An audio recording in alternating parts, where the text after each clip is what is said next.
So thank you so much for joining us today. We've had a lot of discussion about Southeast Asia, Southeast Asian firms and policies. So it's refreshing to be able to get a chance to have a little bit of a discussion about a Japanese company.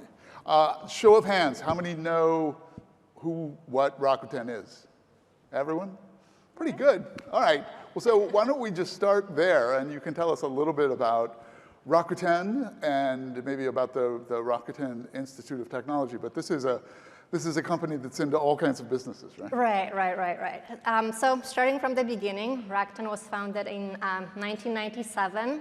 So it's a time of economic downturn in Japan. Many businesses are struggling, shutting down.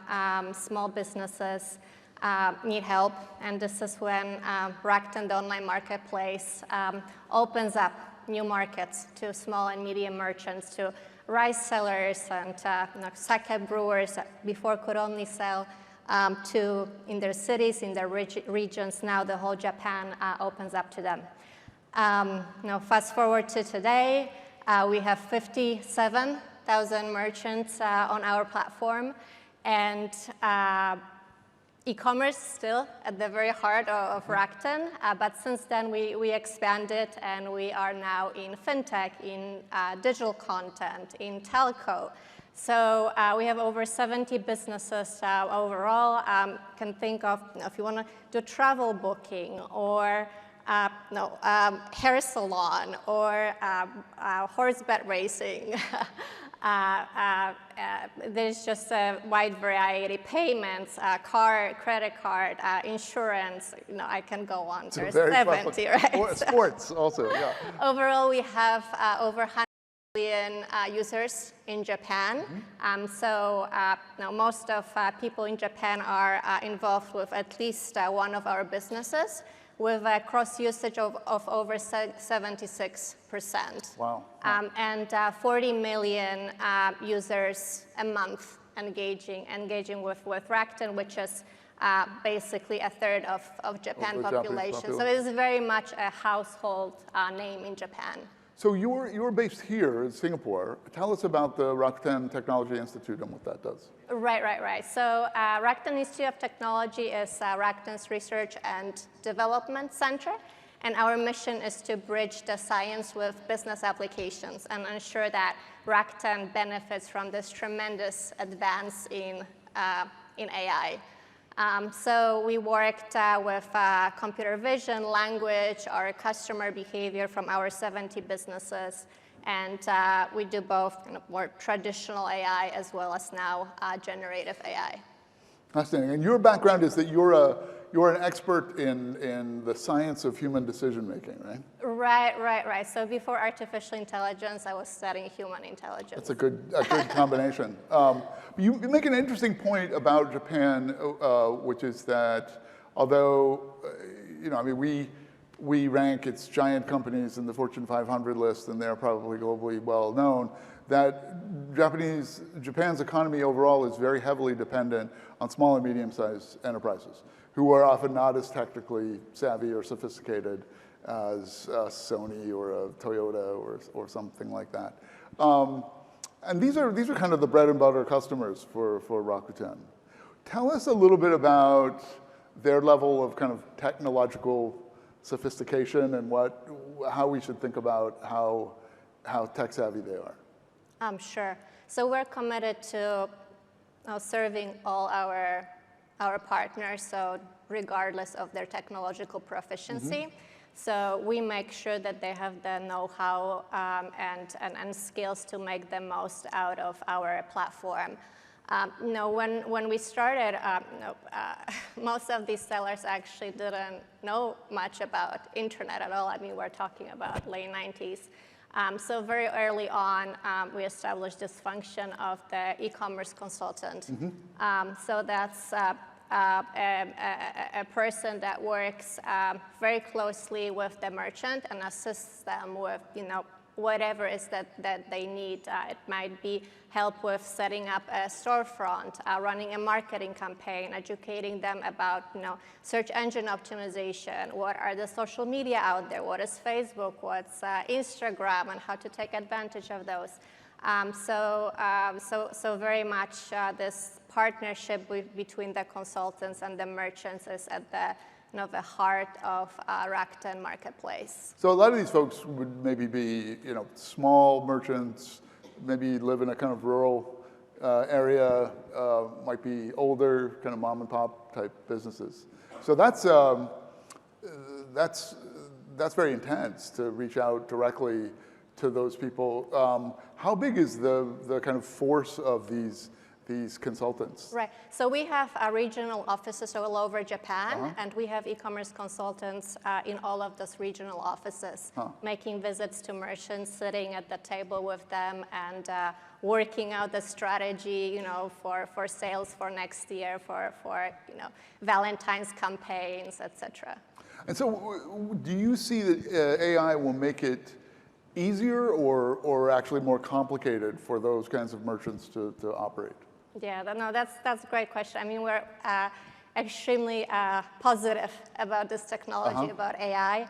I mean, Rakuten was founded on this belief that technology brings people closer together. Right. Even internet, our online service, people can think, online means impersonal, it's convenience, it's like a vending machine. Whereas Rakuten have a very different approach, right? And from the very beginning, it was all about allowing merchants to express their personality of their business, tell their story of the product, of the family.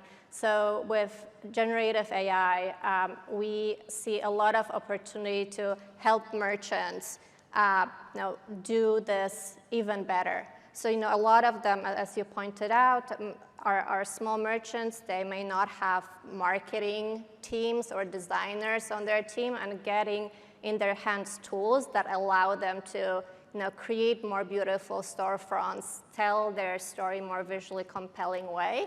It's something that we're really excited about.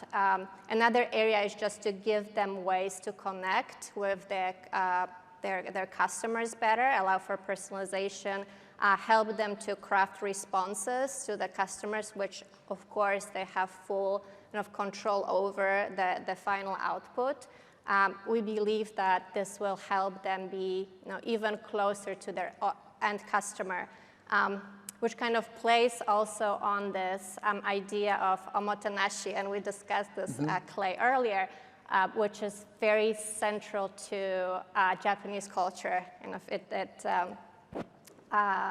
goes back to the tea ceremony, and this is this mindfulness and the principle of really care and hospitality, understanding the needs of your guest, of your customer, and then going above and beyond to meet and exceed those expectations. So we believe those tools will now allow our merchants to practice that omotenashi. Omotenashi, yeah. Right. Very Japanese kind of idea. Let me ask you just a quick question about language and culture and how it combines with AI. I mean, obviously, you both develop in-house Rakuten's own large language models and Gen AI, and you're also working with companies like OpenAI and others to collaborate in rolling things out. So you kind of pick and choose as to when and where to make use of which one.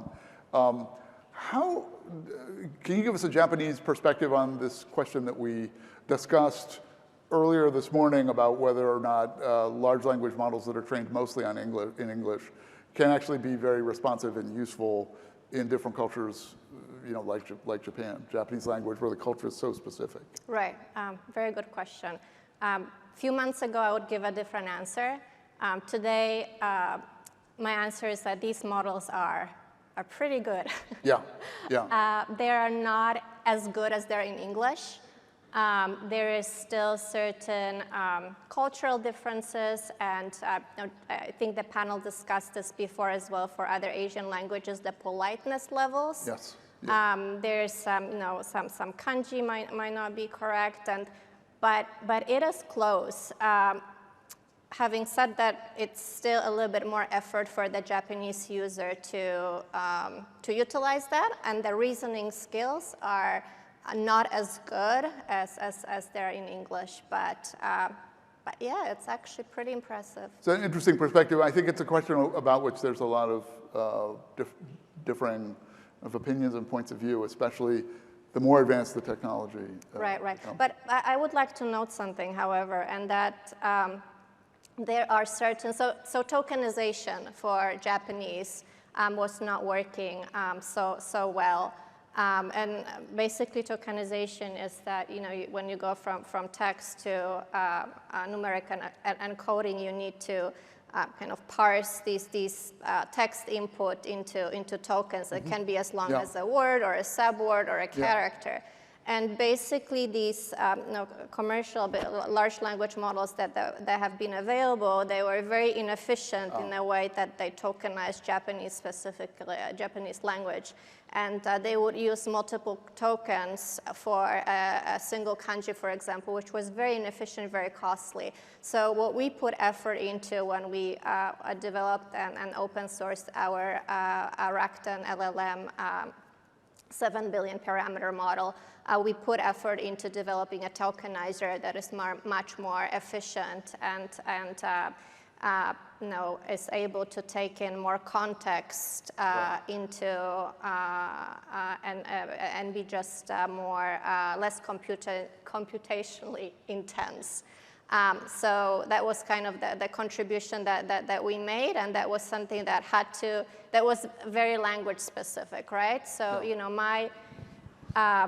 my view is that, we are very close, but certain things have to be solved in order to close the gap. So, That's all the time we've got, but fascinating Japanese perspective. Eva, thank you so much. Thank you. Pleasure.